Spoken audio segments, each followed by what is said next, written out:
Indigenous biodiversity.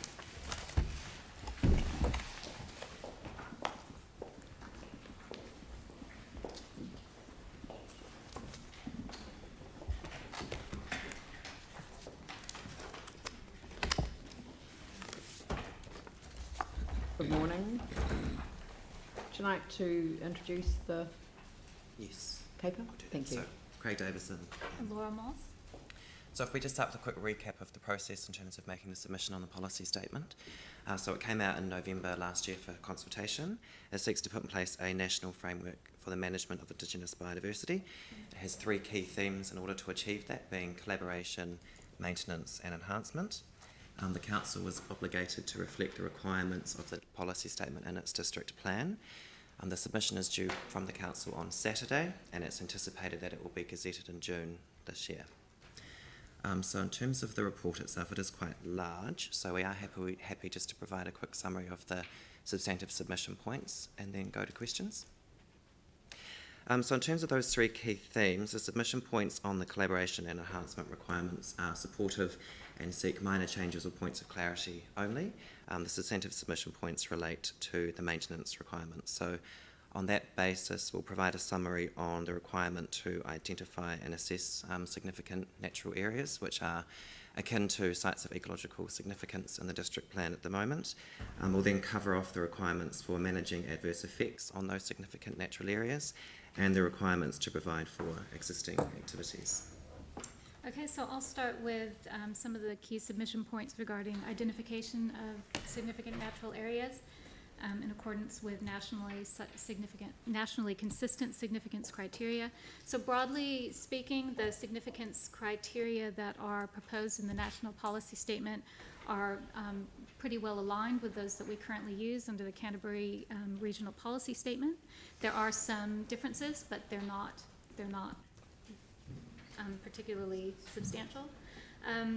One of the key requirements of the NPS would be a district-wide assessment by 2025 with a plan change notified by 2026. One of our key submission points on this is that this time frame is really extremely tight, and we are suggesting that perhaps a 10-year time frame would be more achievable for the Christchurch districts and other councils. As another suggestion, we're recommending perhaps a more efficient process could be undertaken, where that might involve more of quite a robust remote assessment as a starting point, and then going through physical assessments for areas where that's required for ecological reasons, or where landowners are requesting that we go and do ground truthing, which could make that process more achievable. A second point that we are making some suggestions on is the additional requirement to classify SNAs as either being of high ecological value or medium ecological value. This would be something new over and above the assessment process we currently use. It could be quite a more costly and involved process to do that. So one suggestion we're making is that there's a hierarchical process for this, so we do the relatively easy, cost-efficient criteria first, and then only move on to a more involved process if that's necessary. And we also have some relatively minor wording changes suggested to better align the high and medium classifications with the general significance criteria. Cool. So then in terms of how adverse effects are sought to be managed on those significant natural areas, the first major component of that is it requires adverse effects of land use activities to avoid four key adverse effects in almost all circumstances. Those four key adverse effects that are required to be avoided generally have the highest impact and are the hardest to reverse once they've occurred.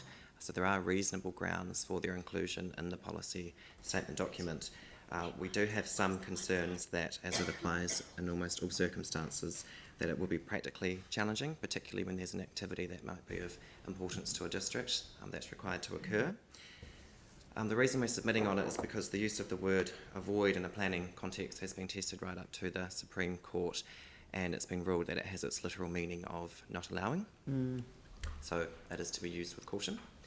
In terms of the submission point, the submission requests that more flexibility be provided to councils to determine on a case-by-case basis when there may be activities that are important to a district where avoiding those adverse effects entirely might not be possible, but where they could be remedied or mitigated, offset or compensated for.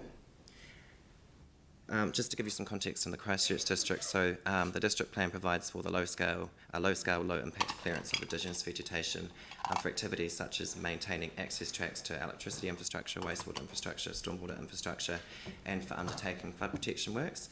So our concern is that without a level of discretion afforded to councils in order to determine when it's absolutely necessary to avoid those adverse effects, that some activities would be subject to onerous requirements or not be able to occur.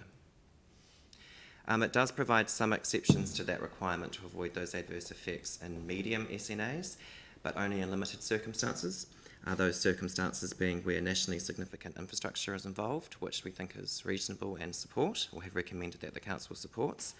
Activities on Māori land, which we've supported in part, but the submission recommends that it be extended to apply to all Māori land, including that located within high SNAs, to address a potential inequity that may arise between Māori land located in different locations. It's proposed to apply to quarrying activities, which the submission recommends the council opposes, just on the basis that relative to other land uses, it appears to be not very much of a justification for providing for those activities. And it's proposed to apply to the effects associated with single residential dwellings created on allotments lawfully established prior to the gazettal of the policy statement. So in terms of the main submission point on that, the submission in front of you requests, or suggests requesting that the single residential dwelling exception be extended to apply to high SNAs. Similar rationale to that used in the Māori land example, we had concern that there'd be an inequity between land on high and medium SNAs between landowners. This was discussed at a workshop with some councillors in February, and we were asked to provide more information on how many landowners this potential inequity might apply to. So we've done some analysis, and it is an approximation, but we do have a reasonable level of confidence that this would only affect 2 landowners in the district, where a subdivision consent has been granted and it's potentially located within a high SMA, but just bearing in mind that that's just a desktop assessment of that done. So if the council is inclined to support that component of the policy statement, then we'd recommend that staff contact those landowners to advise them of the potential upcoming framework under the NPS. The submission in front of you as well in respect to single residential dwellings goes so far to suggest that just broadly speaking for all single residential dwellings, that those 4 key adverse effects are not required to be avoided full stop, rather they be remedied or mitigated and then offset or compensated for, just on the basis that they're a small scale activity. That was also discussed at the council workshop that we had. There was general discussion around not providing for that, so that's why we provided that extra information. In terms of existing activities, so the NPS will require councils to provide for existing activities such as pastoral farming in their plans, where regular clearance of Indigenous biodiversity has formed part of the overall activity, but only where it won't result in any further cumulative damage to Indigenous biodiversity. So the submission point focuses on, or supports that requirement, but it requests that it be made clearer in the policy statement that councils have the discretion to decide how to provide for those existing activities. So the presumption appears to be, by the wording that's in the policy statement document and the supporting documentation, that councils will provide for existing activities by way of permitted activity rules. And we're conscious that there are some limitations to the levels of assessment that we can require as part of permitted activity requirements and rules. So for example, a landowner demonstrating that the continuation of the activity not causing any further cumulative damage requires a discretionary assessment to be provided to council, which might be outside the scope of what we can require in permitted activity rules. So we're just seeking that that part of the NPS recognises that to manage expectations at the outset on how existing activities will be provided for. So they're the substantive points in the submission that were summarised, and now we're happy to take questions. Yeah, it's a deeply complex issue, and I really appreciate the way that you've gone through it. But always, I like sort of images, timelines. So if just to nutshell this, if the NPS were brought into play by June, when would we be required to update our district plan? So full implementation of the policy statement is required by 2028. There are interim requirements that apply by 2025 and 2026. So that relates to all of the technical work being undertaken for the district-wide assessment for identifying significant natural areas being completed by 2025, with a subsequent plan change then notified by 2026. Whereas we're down to do our next district plan in 2025. Yeah, and you will recall the district plan at the moment does have a policy in there that requires a plan change to be notified by 2023 to identify further areas of ecological significance or significant natural areas, but that in itself wouldn't be enough to fully align the district plan with the new requirements of the policy statement. Okay, and where would that leave in terms of timing for, the property owners that would then be specifically, That's probably there's an alternative process that we've sought in the submission that Laura is better placed to answer. Right. In terms of perhaps starting with a ground truthing exercise. One of the time frame challenges with trying to get all of this done by 2025 is that, of course, if you are using a truly collaborative approach, a lot of the work is multiple meetings with landowners before you conduct a survey, after you conduct a survey, to discuss how you're going to conduct the survey and what the results of the survey are and what the implications of that are for the landowner. And that part of the process alone, to get through the hundreds of potential sites that we have in the Christchurch district, would take us far more than 5 years with sort of the current level of staffing and resources we have. Yeah, but this isn't this is a discussion document stage. So, are you guys going to get invited to have conversations with the departmental officials that are advising the minister? No, this is actually a draft policy statement that's been released. Yeah. So I do worry that, if the weight of the written word, I must say that I value more listening to you personally present than just reading the submission. It makes more sense when you say it, and I almost think that individual, the people that are providing advice to the minister directly should be able to articulate clearly because I see some risk in that, and obviously the financial component of it. We would obviously have something budgeted for the 2023 obligations under our current district plan, but this is further than that and requires a lot more than that. And but then from a farming point of view, where a lot of these areas will be, they will need some comfort around who's going to contribute to the costs that they'll inevitably be asked to shoulder as well. Neither the national policy statement nor our current policies require, for example, removing of grazing, installation of fencing, anything like that. This process is about identifying where biodiversity is, where important indigenous vegetation is, where habitats of indigenous fauna are. There aren't requirements around what you need to do to protect or enhance those sites. I think they'll follow relatively quickly. Anyway, someone had their hand up. Yanni. Yeah, I guess I was just a little, I support the kind of direction, and I'm sort of a little bit concerned that we don't have enough resource going into doing the work if this came into force. So have we got any sort of planning around if this does come in without the changes that we're requesting, or possibly, I guess, in terms of the submission, whether we can accelerate to agree to meet targets earlier, given that we're in a climate emergency, and we've heard a key reason around that is the impact on the ecological aspects of our environment. The submission does highlight that if the NPS came into force as written, we could meet the deadlines proposed, but would have to rely almost solely on desktop assessments for identifying those significant natural areas, which are non-collaborative. But I guess what I'm trying to understand is that because of how we're allocating our workload as a council, rather than the ability to actually get the skills and expertise to do it? Asked and that was actually my question.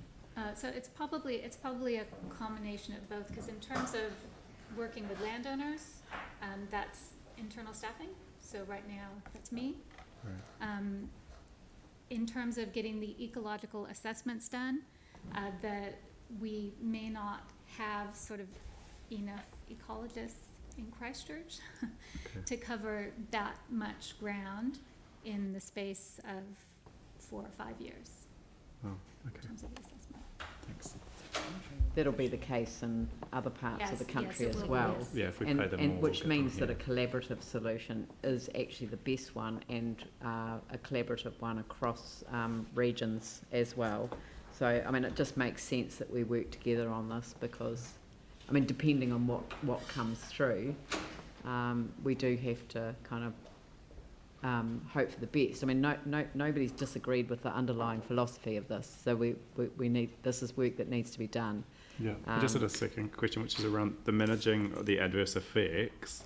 Just from my reading of our submission, we seem to be asking for a more permissive approach, and I'm just not quite sure why we'd do that, given that, I mean, what we've just had a whole morning of concerns raised about, consenting and community inclusion, but also, I guess, the environmental impact of sites that we've currently got as ecological areas, and the huge amount of activity that seems to occur where the ecology is sort of seen as the lowest ranking priority. It's not. It's removing the word avoid and replacing it with, I think, quite tight language. But Yeah, I'll hand it over to you again to it's explain just, again. It's just Looking at clause seeking. 80, They've just probably. explained. Yeah, it's just seeking that council has some discretion in very limited circumstances to provide a framework that doesn't require those 4 adverse effects to be avoided. And the examples I've used are just consistent with what's in the district plan at the moment. It's maintenance type activities that'd be very low impact. We just have concerns that if councils don't have that discretion, then I was just really talking to point 80 of the submission, which says the council notes this is likely to result in positive outcomes for Indigenous biodiversity. However, the council is concerned that such a restrictive regime may have unintended economic consequences, Yes, as well as challenges for some land users. that was the point. yeah, and that's broadly just to highlight cost to landowners. But isn't that at the expense of the environment? I guess that's what I don't get. Like, when we get subdivision consents on sites that are ecologically significant or important, we always tend to hear, well, it's the economic benefit that's the top priority, and the environment just sort of ends up as the poor cousin. I guess what we've been conscious of when we're drafting this is, I mean, Laura herself's already been out meeting with landowners and has had comments made to her about, well, I wonder what the council is going to say with respect to landowners. So we're just trying to acknowledge that there will be costs. I mean, ultimately it is going to result in much more positive outcomes for Indigenous biodiversity, but environmental, I mean, as a planner, the environmental component's only one aspect. There's the economic, there's the social, there's the cultural as well. So it's just putting a balanced lens over the submission. Yeah. Okay. To some extent, having the ability to retain kind of maintenance type activities could be beneficial to identifying SNAs, in the sense that you will get potentially less, it'll be less contentious to include those areas as SNAs if there's a pathway for, say, replacing a pipe if it needs to be Yeah, I mean, I get that. It's more like the large-scale industrial developments that go on rezoned greenfields and then have, ecological assessments. And then when you look at the conditions or the outcomes, you see that the ecological stuff just doesn't get addressed because of the economic importance. And I don't think the submission is going so far as to suggest that you'd have that level of flexibility to do No. that. Okay, thanks. It doesn't. Mike? So I did want to follow up on that, because this is a concern actually we raised during the workshop, and I get what you're trying to achieve, but it's, it's thereby doing that, creating a possible loophole for others to take advantage of, which will have a detrimental impact on the environment. So when you say others, are you talking landowners or council? Other councils? Yeah, developers. Yeah. I mean, we thought very hard about this, how to include that wording in the submission, and the wording that we came up with, it doesn't sound like much, but the relief we've sought essentially just asks that more discretion be given to council to determine appropriate activities where it might be necessary to provide an alternate regime. And the word appropriate has a meaning in the planning context as well as certain tests that have to be met. So it would still be at council's discretion as to what those appropriate activities are. And I guess that then fed into, that's fine for this council in my opinion, but obviously we know there's other councils that could use it to their advantage and to the disadvantage of the environment. I guess that's one of the potential limitations of a national policy type approach. All I could say is that you would still have to prepare an evaluation report which demonstrates that your provisions as proposed still satisfies the overall requirements of the policy statement, which is the maintenance of Indigenous biodiversity. So there would still be checks and balances. I would suspect if there were a range of activities where a more permissive regime was proposed, that would attract a lot of submissions and opposition, and then it would be before a hearings panel as well.